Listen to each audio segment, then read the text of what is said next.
Olá, este programa aborda os assuntos relacionados à teologia cristã protestante e como esta área pode lançar luz a diversos temas. Eu sou o Thiago Vercelino e você está ouvindo Praxis, um podcast sobre a prática teológica produzido pelas Faculdades Batistas do Paraná, a FABAPAR. Se você se interessa por questões teológicas e bíblicas e quer entender melhor como é a prática teológica, este podcast é para você. Ajuste o volume, prepare a mente e o coração e seja bem-vindo.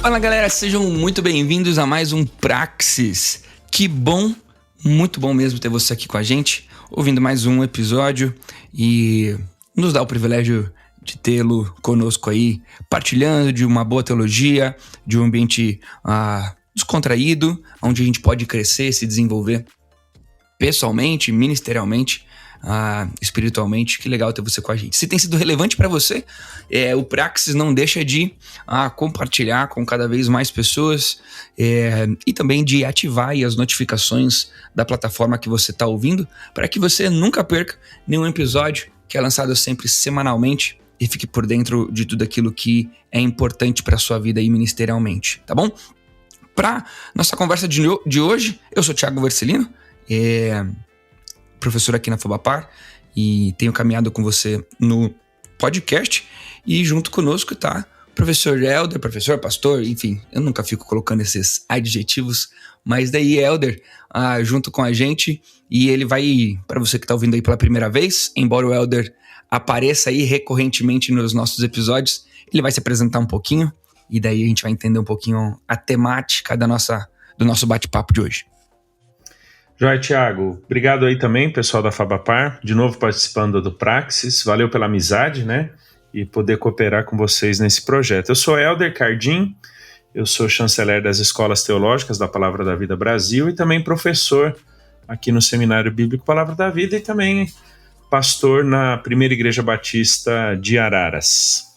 Show! Hoje a gente vai falar sobre um tema que é uma tendência grande olharmos para o título e entendermos uma questão super prática, né? Aconselhando, cuidando de casais à luz do Evangelho, com o Evangelho, mas a gente não tem como, né, Helder, falar sobre cuidar de alguém sem entendermos princípios, muitas vezes, teológicos que estão por trás disso, né? É um aconselhamento onde nós não utilizamos princípios teológicos, muitas vezes acaba sendo algumas palavras vazias e de opinião pessoal. Por que ao olharmos para o título de hoje, para o nosso papo de hoje, aconselhamento de casais, existe essa qualificação, né? Existe esse adendo aí à nossa frase no Evangelho, a partir do Evangelho, com o Evangelho. Qual é a diferença de simplesmente falarmos, vamos falar sobre aconselhamento de casais? Thiago, eu percebo que a gente tem experimentado, não apenas no contexto eclesiástico, em geral, uma realidade muito pragmática da vida. Muito pragmática, né? Aquilo que funciona, aquilo que dá certo, aquilo que é imediato, especialmente no âmbito da resolução de conflitos. A gente tenta encurtar o caminho, tenta resolver a situação e nem sempre é com base no Evangelho, na Palavra de Deus e a partir da nossa vida em Jesus. Então, muitos casais, eles resolvem seus conflitos, suas dificuldades, seus problemas saindo para uma viagem no final de semana. Muitos zeram a situação como? Olha, vamos fazer o seguinte, vamos esquecer tudo o que aconteceu, deixa lá para trás, vamos viver daqui para frente, né? Como se o esquecer aquilo que aconteceu fosse suficiente para resolver as dificuldades, tratar nossos conflitos, pecados, dificuldades de relacionamento, seja lá o que for. Ou mesmo, Thiago, o aconselhamento desses casais, aí individualmente, né? O marido com outros homens, a mulher com outras mulheres, amigas, que vão aconselhar com base nas suas experiências, com base nas suas percepções, ou com base até na igualdade de momento de vida. com todo cuidado, eu normalmente uso a seguinte expressão: são coleguinhas aconselhando coleguinhas, sabe? Gente que está na mesma condição, gente que não tem maturidade espiritual, gente que não tem caminhada de vida cristã, aconselhando com base na sua própria experiência, na sua própria percepção. Então, quando a gente qualifica, né, aconselhamento bíblico pelo Evangelho, ou a partir do Evangelho, dá para a gente trabalhar o título de diversas formas. Nós estamos dizendo que o nosso ponto de referência, de partida, de permanência e de objetivo é aconselhar, acompanhar, tratar esses casais a partir do Evangelho, ou seja, de quem eles são em Jesus, dos recursos que temos em Jesus para lidarmos com a nossa vida, tanto em termos de correção, né, naquilo que fizemos de errado, quanto em termos de prevenção, olhando para frente, evitando algumas práticas, seja lá o que for. Então, o Evangelho, eu diria que ele não é só uma qualificação do tipo de aconselhamento, mas é o que dá sentido ao aconselhamento de casais a partir e em Cristo Jesus. Uma coisa que, às vezes, para quem está ouvindo a gente nesses primeiros 5 minutos possa assustar, é, de repente, a desconexão com aquele papo de aconselhamento, de cuidado com casais, que envolvem as dicas, né? As dicas do dia a dia. Puxa, pô, cara, você tem que lavar mais louça em casa. Pô, esposa, pega um pouco mais leve. Pô, cara, você tem que ser mais atencioso, mais carinhoso, né? São dicas que são relevantes, né? E eu acho que olhar para essa fala, ela não, de alguma forma, ela não cancela a possibilidade dessas dicas que surgem no dia a dia, que são comuns e que às vezes aparecem pela própria experiência, não é? Sim, faz todo sentido, Thiago, todo sentido. Talvez o que estejamos pensando por aconselhamento seja aquele processo e, ao mesmo tempo, práticas pontuais, né? Então, pode ser um processo de aconselhamento pré-nupcial, o processo de aconselhamento para ajudar a melhorar a comunicação ou resolver algum problema entre o casal ou até mesmo lidar com situações muito mais graves, né? Buscando evitar o divórcio ou tratando um caso de infidelidade, né? Onde, pelo aconselhamento, a gente está pensando na formação do caráter de Jesus na vida dessa pessoa, seja o marido, a esposa ou de ambos, onde eles, se valendo da vida deles em Cristo, né, quem eles são em Jesus e quem Jesus é neles, eles vão então poder lidar com seus pecados, seja se arrependendo, seja perdoando, seja mudando mentalidade e atitudes para que evitem esses pecados e sejam restaurados em Cristo Jesus. Me parece que é diferente dessas trivialidades do dia a dia que, né, como você falou, olha, toma cuidado com a agenda, ela está muito entupida, você está eventualmente sendo um pouco relapso nisso, né? Essas trivialidades, mas que eu vejo, Tiago, que a vida conjugal, ela é muitas vezes no âmbito de conflitos, ela é feita de trivialidades não resolvidas.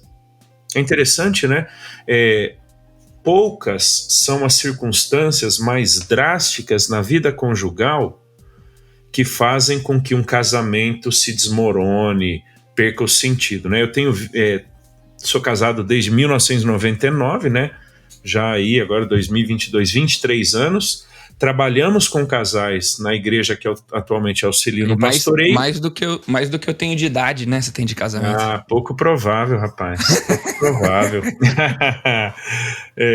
Mas assim, eu tenho vivência já pessoal, conjugal e de ministério entre casais e com casais o suficiente para dizer... normalmente o que dá ruim num casamento é a trivialidade não resolvida. Então, por exemplo, esse marido que ele não é tão presente no auxílio das coisas da casa, que não é responsabilidade só da mulher. Dependendo da dinâmica da vida dos dois, ambos vão trabalhar fora de casa, às vezes um vai trabalhar um pouco mais, um outro menos, e o serviço da casa se equilibra.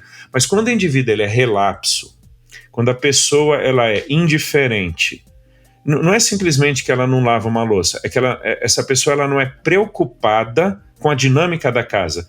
Isso pode ser, pode converter-se num pecado, pode ser a demonstração de algo muito mais sério no coração da pessoa. Então, essa trivialidade não resolvida pode trazer um conflito muito, muito grande, muito complexo para o casamento, né? Então vamos lá. Talvez ir do geral para o específico, tá? Aconteceu uma traição. Ou estamos cogitando um divórcio. Ou estamos vivendo diversas trivialidades dentro da relação do casamento e elas estão prejudicando a nossa relação do dia a dia ou até a relação sexual do casal, né? Os corpos estão de mente e de corpo distantes um do outro dentro de casa. Como o evangelho, então, ajuda a tratar essas questões dentro do casamento, Helder? Joia. Eu tenho uma sequência de textos, Tiago, de textos bíblicos que eu normalmente utilizo e costuma ser até num segundo, terceiro encontro que eu e a Juliana, né, minha esposa, temos com o casal, depois de termos escutado que é a situação, de tomarmos noção ou conhecimento do com o que estamos lidando e com quem estamos lidando, que eu normalmente vou mencionar e estudar com o casal, né? Às vezes pode ser só com o marido, a Juliana só com a esposa, ou com os dois. Que é uma sequência de textos, Tiago, que me lembra, primeiramente, quem é Jesus em relação a mim. Né? Por exemplo, Mateus capítulo 11, Jesus fala: vinde a mim todos os que estáis cansados e sobrecarregados, e eu vos aliviarei. Tomem sobre vocês o meu jugo, aprendam de mim, porque sou manso e humilde de coração, e achareis descanso para a vossa alma, porque o meu jugo é suave e o meu fardo é leve. Por que eu normalmente começo com essa passagem, Tiago?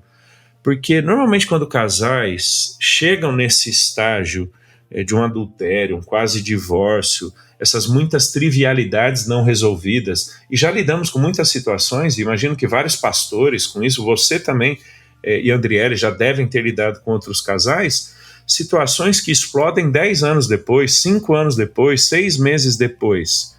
E quando elas explodem, as pessoas elas estão cansadas da situação.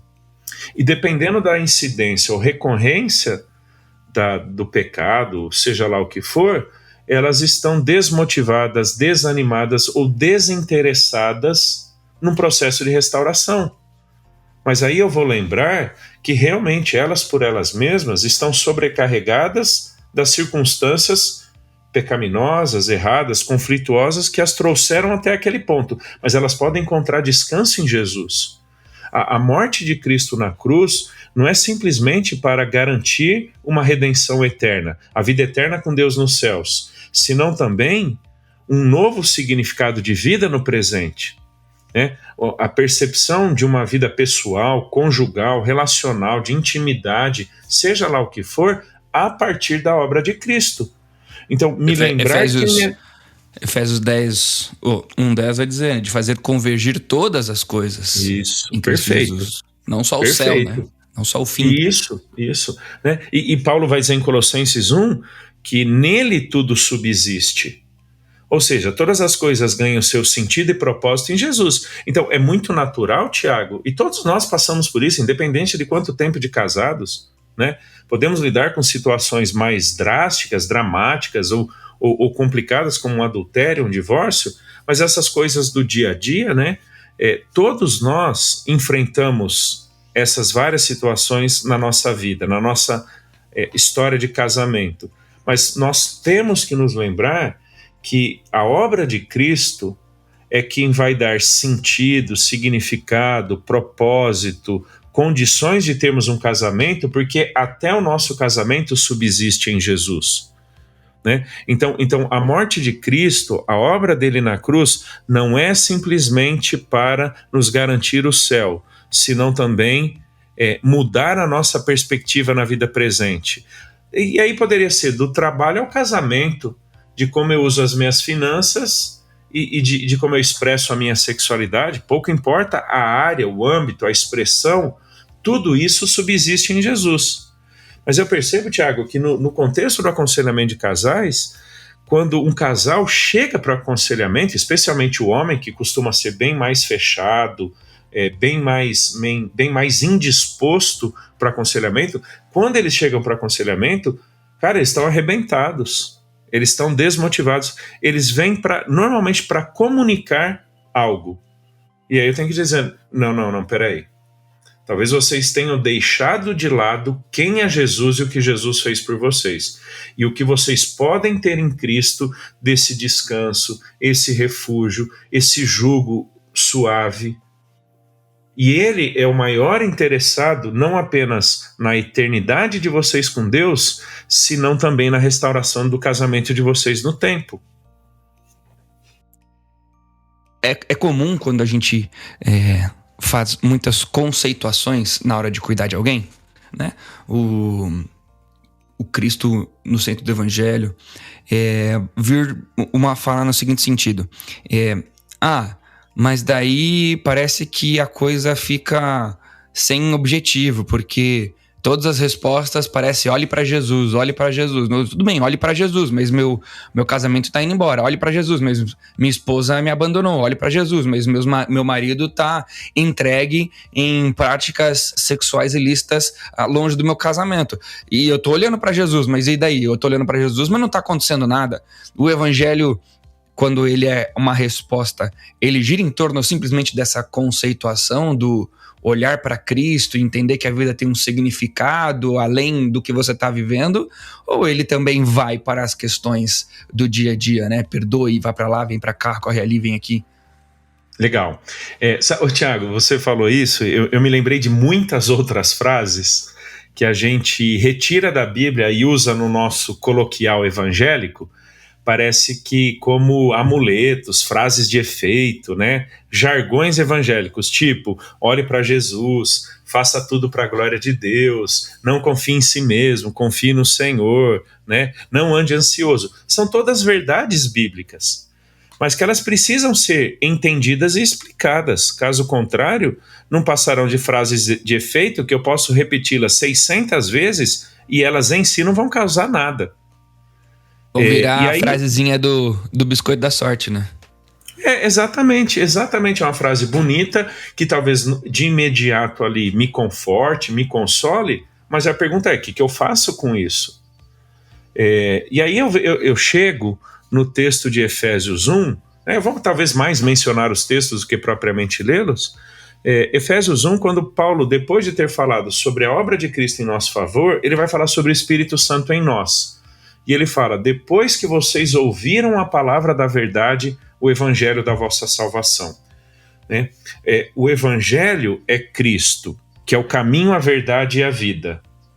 E esse evangelho é a verdade. Então, o que significa aconselhar um casal a partir do evangelho? A partir da verdade que está em Jesus. E como o próprio Cristo vai dizer, santifica-os na verdade, a tua palavra é a verdade. Isso quer dizer que eu começo a partir da minha realidade em Cristo, e a gente pode até desenvolver um pouquinho mais sobre isso daqui a pouco, mas eu vou para as Escrituras. Porque as Escrituras testemunham da verdade de Cristo. As Escrituras nos ajudam pela sua sabedoria, pelos seus mandamentos, por aquilo que ela nos diz ser um casamento para a glória de Deus, que espelha, por exemplo, o relacionamento de Cristo com a igreja. As Escrituras vão me dizer, por exemplo, como é que eu lido com adultério, como é que eu lido com divórcio, como é que eu aperfeiçoo a minha comunicação com o meu cônjuge. Eu vou citar aqui uma série de textos, né? Eu não posso me irar explosivamente, né? Por exemplo, eu não posso falar bobagem, longe de vocês a gritaria, a maledicência, o xingamento, né? Aquele que mentia não minta mais, que saia da boca de vocês somente aquilo que edifica. Então, a verdade do Evangelho em Cristo me leva para a palavra de Deus, que é esse testemunho escriturístico da verdade. E então se eu estou com um problema na área de comunicação, o que é que a palavra de Deus me fala sobre a comunicação? Mas aí entra talvez um ponto, Tiago, que pessoas se equivocam muito, eu diria, dentro do cristianismo. A simples prática de um mandamento bíblico, por melhor que seja, não muda necessariamente a sua vida. Porque o que muda a nossa vida é o estarmos em Cristo, que então, a partir da prática da verdade do Evangelho, daquilo que está nas Escrituras, somos transformados à imagem de Jesus.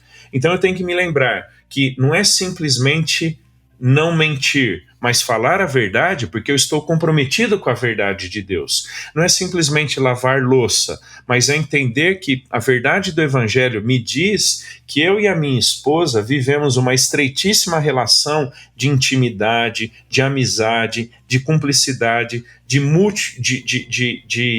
participação mútua, um na vida do outro, onde enxergamos a vida não simplesmente como uma tabelinha, o que cabe ao Helder, o que cabe à Juliana, porque na verdade nós somos um no casamento.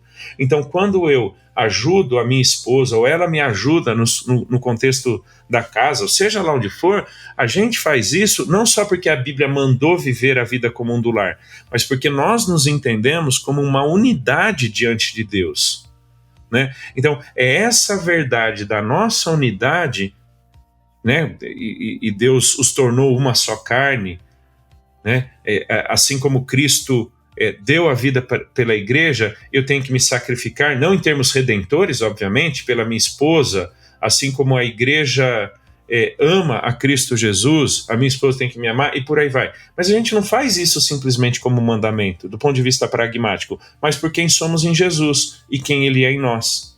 Então, aconselhar pelo Evangelho, viver o Evangelho, não é algo simplesmente, como eu digo, espiritosférico, etéreo. É algo extremamente prático quando nós vamos para a Escritura, que é o testemunho dessa verdade do Evangelho, e então eu vou entender, qualquer que seja a área, o que Deus me diz para ser, ter e fazer. Lembro muito de uma das nossas conversas aí, para quem está nos ouvindo, né? O Helder, ele foi meu professor, mas hoje a gente tem uma relação de amizade e de cuidado, principalmente, né? Muito, muito próxima. E eu lembro, você falava no comecinho do meu casamento, né? Eu falei assim, cara, tem dia que eu acordo e eu não queria que a Ju estivesse do meu lado. A última coisa que eu queria era que a Ju estivesse do meu lado, porque a gente, né, por mais resolvido que esteja, brigamos, cansados, não sei o quê. E isso me traz uma frase que eu uso muito com jovens, né, que a gente acaba tendo a oportunidade de aconselhar, que é: se eu amasse a minha esposa pelo fato de que ela é bonita, de que ela é legal, de que ela faz bem coisas, quando ela deixar de ser bonita, se ela deixar de ser bonita, se ela parar de fazer coisas bem, e se ela deixar de ser legal, eu vou parar de amá-la. Exatamente. Né? Então eu amo a minha esposa porque eu amo tanto a Deus, tanto a Deus, tanto a Deus, que o fato de eu amar tanto a Deus me conduz a amar sempre a minha esposa. Para que nos dias em que eu olhar para o lado, acordar e falar assim, caraca, tá muito difícil, mas eu amo muito a Deus. Perfeito. Não, é o que eu digo, Tiago, que a horizontalidade dos nossos relacionamentos, por exemplo, conjugal, tem que ser reflexo da verticalidade do nosso compromisso com Deus. Você quer ver um outro aspecto prático do Evangelho no aconselhamento? Perdoamos porque fomos perdoados. Né? Amamos porque fomos amados. Então isso quer dizer que o olhar para Jesus não é simplesmente aquela coisa etérea, né, espiritualizada, do tipo ficar pensando em Jesus. Não. O que quer dizer partir do Evangelho?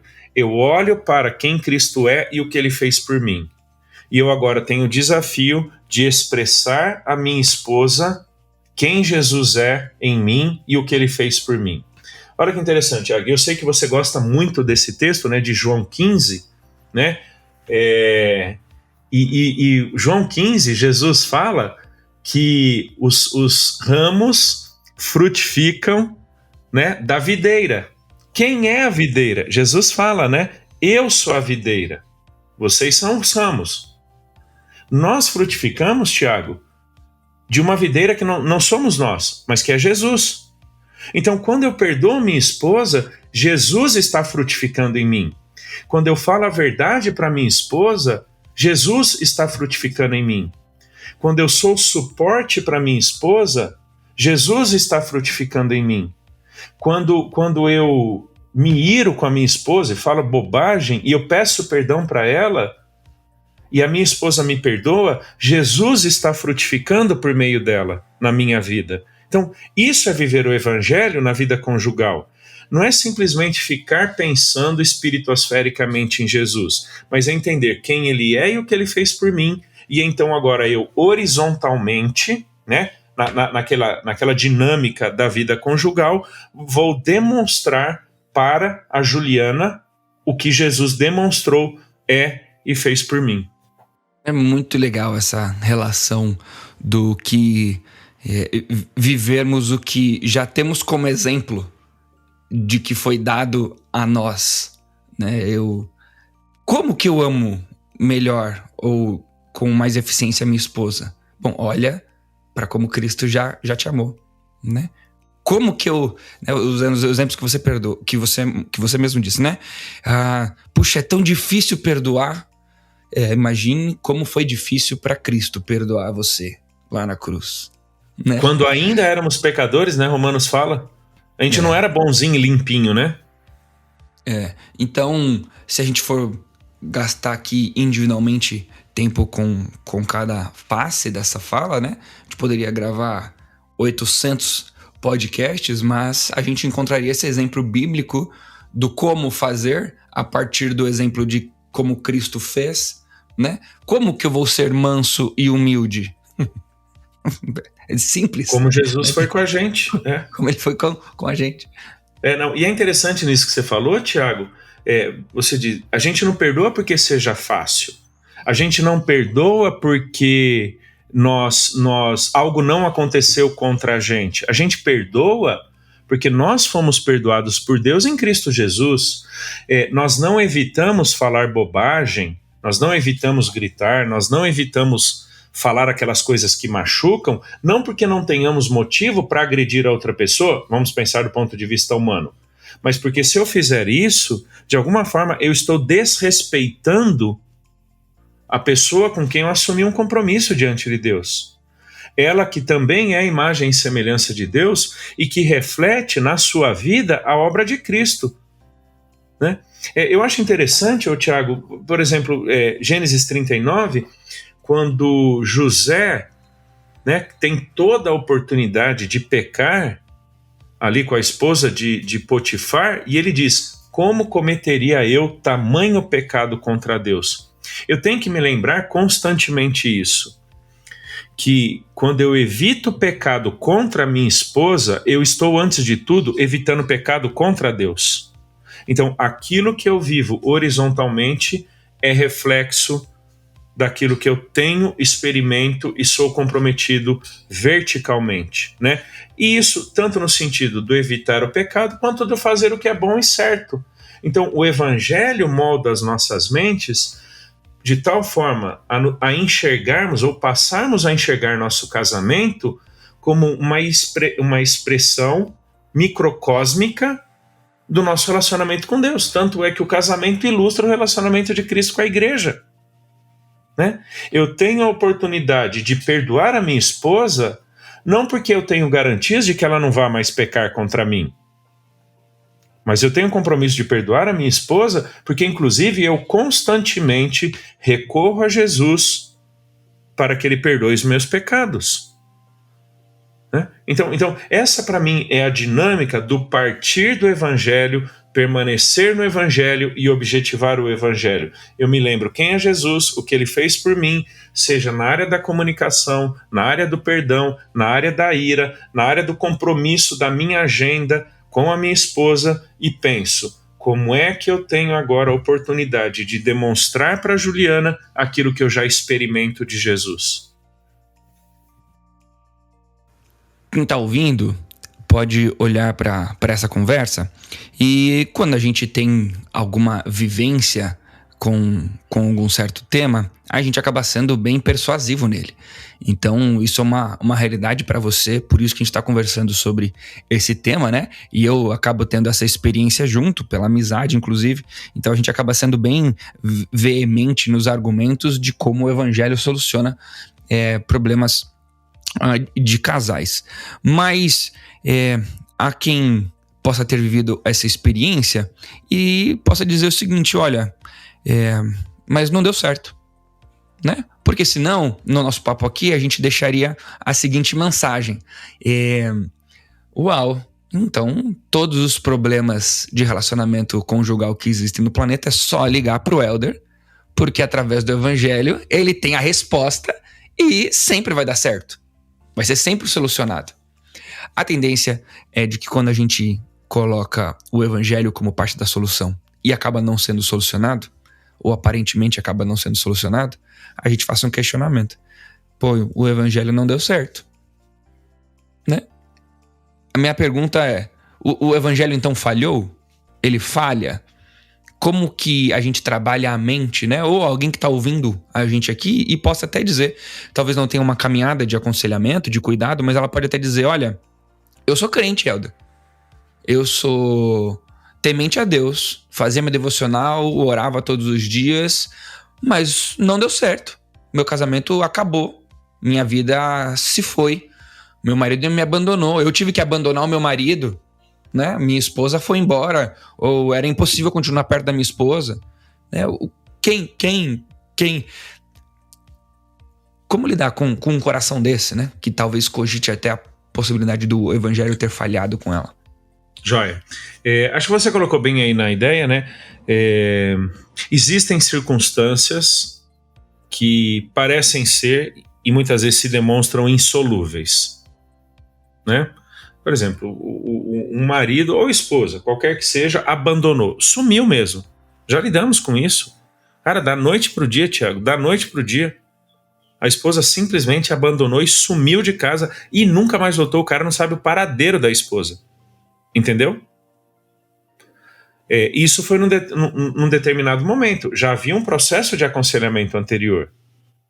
Aí a gente volta, né, para a seguinte questão. O evangelho falhou, aí a gente tem que lidar com o significado do termo verdade na Bíblia. Exemplo, Salmo 119, 142 diz, né, a tua justiça é eterna e a tua lei é verdade. E aí o Novo Testamento nos diz que Jesus é a verdade, fala do evangelho da verdade e a palavra de Deus que é a verdade. O conceito de verdade nas Escrituras é o seguinte, basicamente, é aquilo que se sustenta por si mesmo. Algo é verdadeiro não porque eu acredito, mas porque foi estabelecido por Deus.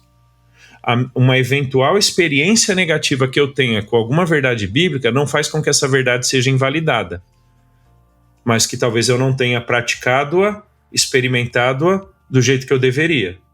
E aí Jesus morreu na cruz, independente de você crer ou não nisso. Exatamente, né? Assim, Jesus não passa a ser real porque eu acredito nele. A palavra de Deus não é verdadeira porque eu aceito. Ela é a verdade porque ela depende e foi estabelecida por quem é a verdade. No caso, o próprio Deus, né? Então, isso é um ponto importante, né? Nossas experiências pessoais conjugais negativas não invalidam a verdade do Evangelho. Elas demonstram, inclusive, Tiago, a limitação que nós, como seres humanos, temos de, num mundo caído, ainda com uma natureza pecaminosa, a dificuldade que nós temos de viver o Evangelho. E da relutância que muitas vezes temos de nos dobrarmos ao Evangelho. Isso é real. Eu já encontrei algumas pessoas, Tiago, em processo de aconselhamento, que foram muito honestas e disseram: nós não queremos. Entendeu? Nós não queremos resolver. Elas não disseram que o Evangelho não serve, não disseram que o Evangelho não é capaz. Elas disseram: não queremos. A Bíblia tem um nome para isso, né? Obstinação. E a obstinação, ela é real desde lá atrás, né? Eu estou lidando aqui, num primeiro momento, com esse caso de obstinação, mas eu entendo que nem sempre pessoas serão obstinadas. Elas lidarão com circunstâncias de que foram abandonadas. né? Fica pensando, Tiago, em pessoas que são agredidas dentro de casa.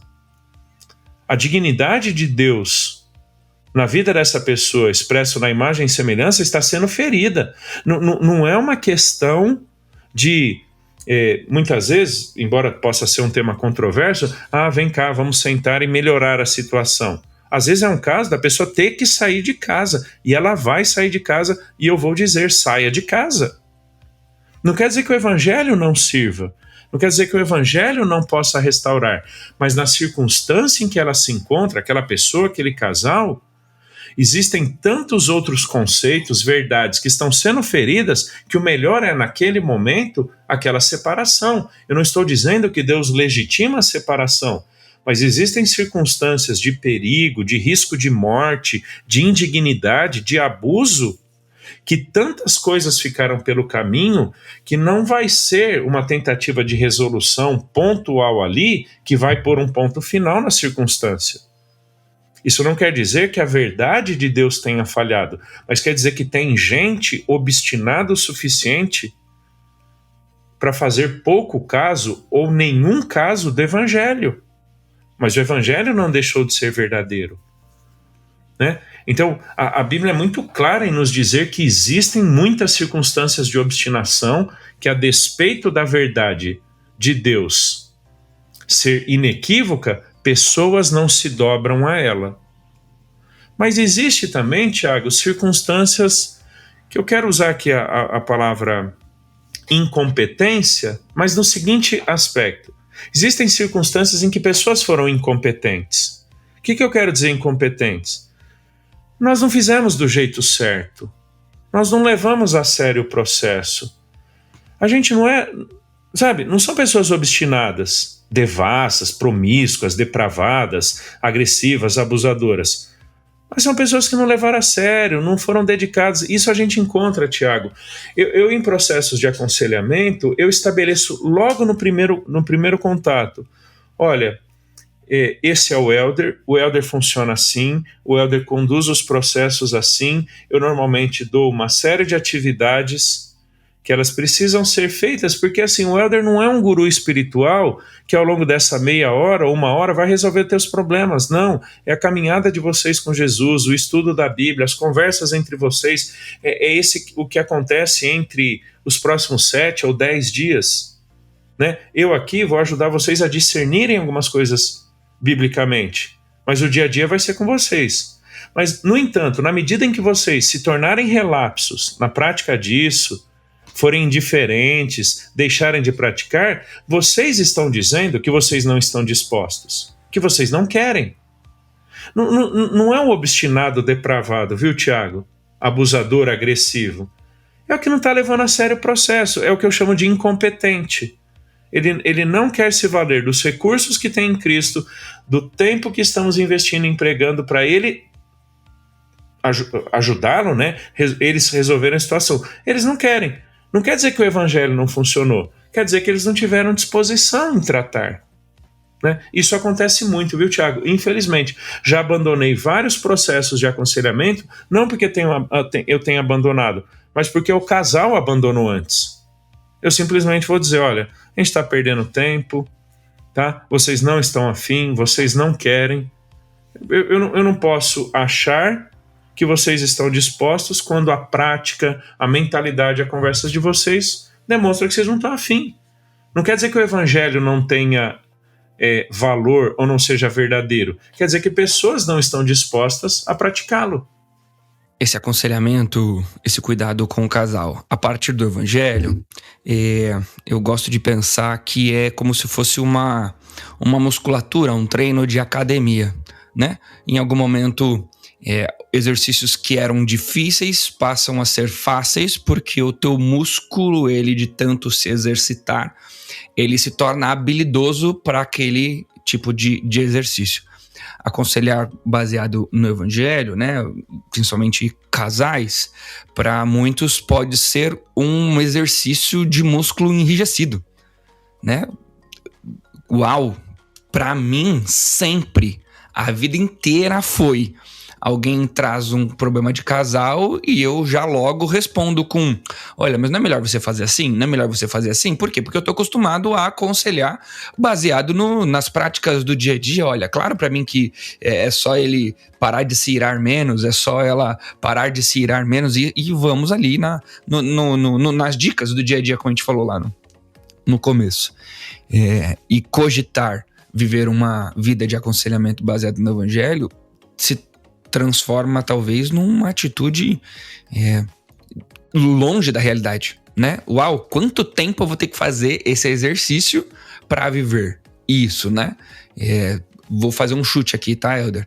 Mas o Helder deve ter aí, no mínimo, uns 15 anos de musculatura bem trabalhada nesse aconselhamento baseado no evangelho, né? A minha vida, por exemplo, vou colocar aí desde que eu saí do seminário, pelo menos, vai. 10, 9 anos em que eu venho fazendo esse exercício de cuidado e aconselhamento de pessoas baseado no evangelho. O que fazer então, Helder, é olhar para circunstâncias de hoje e entender, puxa vida, será que é só daqui 10, 15 anos que eu vou ter essa musculatura para poder viver essa realidade, né? De não somente dar dicas no dia a dia, mas aconselhar baseado no evangelho? Existe algum atalho? Existe alguma solução? A pessoa pode até ter ficado assustada. Puxa vida aí, né?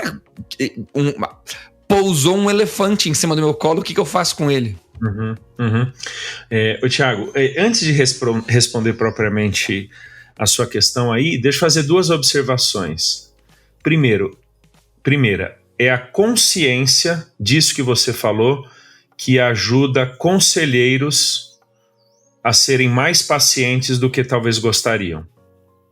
Nem todo mundo está no mesmo ponto de trato do que outros. Por exemplo, novos convertidos, pessoas que não têm essa maturidade bíblica, né? Algumas verdades que são muito claras e rotineiras, práticas para nós, talvez não sejam para outras pessoas. O conselheiro, ele é desafiado sempre a ser paciente e perseverante. Claro, na medida e sempre proporcional ao interesse e disposição do casal, né? Mas essa sua observação me lembra isso. Eu tenho que ser paciente, porque o que é natural para mim não é natural para o outro. Segundo, do ponto de vista dos aconselhados, eu tenho que lembrá-los que isso é um processo e que talvez vai demorar mais tempo, vai ser mais custoso, doloroso do que talvez eles imaginem. Mas a perseverança é importante. A perseverança que o próprio Paulo fala lá em Romanos 5, que é fruto do Espírito Santo que habita em nós. É fruto da justificação de Jesus nas nossas vidas. Somos perseverantes não porque somos resilientes, mas porque o próprio Deus continua nos amando em Cristo mesmo que pequemos, né? Essas são as 2 observações que eu queria fazer antes de entrar na tua observação, né? Do ponto de vista do conselheiro e do ponto de vista do aconselhado.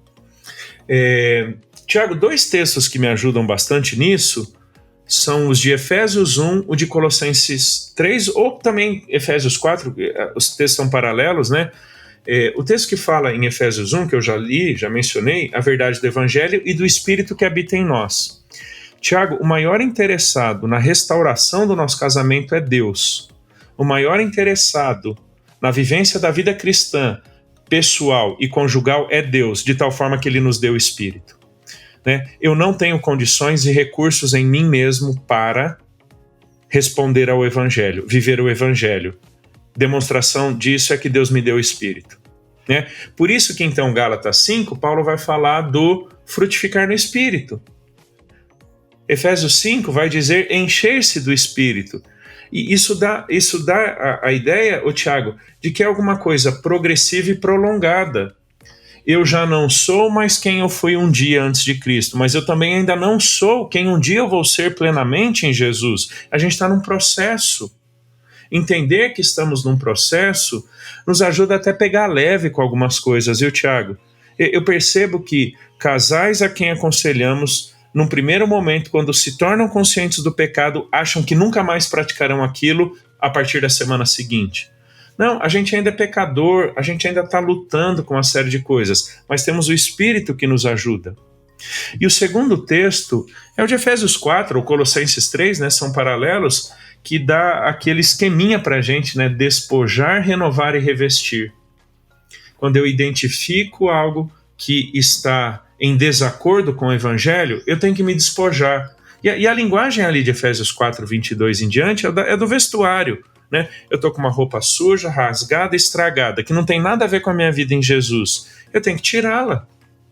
Aí eu vou renovar minha mente. Isso quer dizer o quê? Eu vou estudar as Escrituras, essa verdade do Evangelho expressa em Jesus e na Palavra de Deus, dizendo, olha, antes eu gritava, eu mentia, eu me irava com palavras, eu era malicioso, maldoso no meu falar com a minha esposa. O que a Bíblia fala sobre o uso da minha língua? O que a Bíblia fala sobre a ira? O que a Bíblia fala sobre o falar a verdade? Eu estou renovando a minha mente, né? Na linguagem do vestuário, eu estou renovando o guarda-roupa. Mas agora eu tenho que me vestir, né? Eu tenho que me revestir. Então, aquele que mentia, não minta mais. Antes, fale a verdade com o seu próximo, porque somos membros uns dos outros. Então, para mim, esse esqueminha de Paulo em Efésios 4 me ajuda muito, Tiago. Não só na vida conjugal, em tudo, cara. Eu estou lutando com ira. Cara, por que eu fico irado? Quais são as circunstâncias em que eu fico irado? Tá, eu preciso mudar minha mente. O meu senso de justiça está completamente equivocado. Eu não tolero a ideia de a minha opinião ter sido desrespeitada. Eu não tolero a ideia de alguém... Entendeu? E por isso eu me iro. Cara, eu tenho que entender.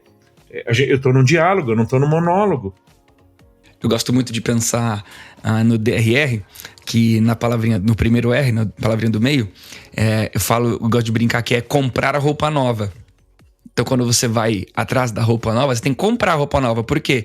Se você não comprar roupa nova, não for lá pra Bíblia, não for estudar, se preparar e tudo mais, o que você vai fazer? Você vai ter que usar roupa velha de novo. Porque não tem roupa nova. E a gente vai voltar. Você pode falar assim, não, beleza, tirei a roupa velha, agora vou usar a roupa nova. Aí você, beleza, vou lá usar a roupa nova. Ué, mas eu ainda não tenho uma roupa nova.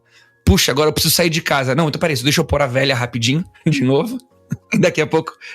Até porque, Thiago, a gente tem aquela ideia, né? A roupa velha, o tênis velho é mais confortável, porque a gente já está acostumado. Não, eu achei muito legal, eu nunca tinha pensado nesse sentido, né? Do comprar roupa nova, porque senão vamos voltar para roupa velha. Porque para mim isso é o aconselhamento, ô Thiago. Eu vou estudar a Bíblia com esse casal, ajudando-os a ganhar esse novo guarda-roupa, né? Aconselhamento é nada mais do que estudar a Bíblia, Tiago. Quem somos em Jesus, que Jesus fez por nós, quais são as áreas que estamos com dificuldade, que a Bíblia fala sobre, vamos ganhar essa novamente, né? Vamos ter esse novo guarda-roupa, e agora, vamos pensar na prática. Antes eu fazia isso, eu não posso fazer, agora eu tenho que fazer aquilo, né? Acho que esse é o desafio. Então essa perseverança, essa paciência e, ao mesmo tempo, esses mecanismos que a gente vai usar para colocar em prática a palavra de Deus, né? Essa nossa vida em Jesus. Então acho que esse é o desafio, né?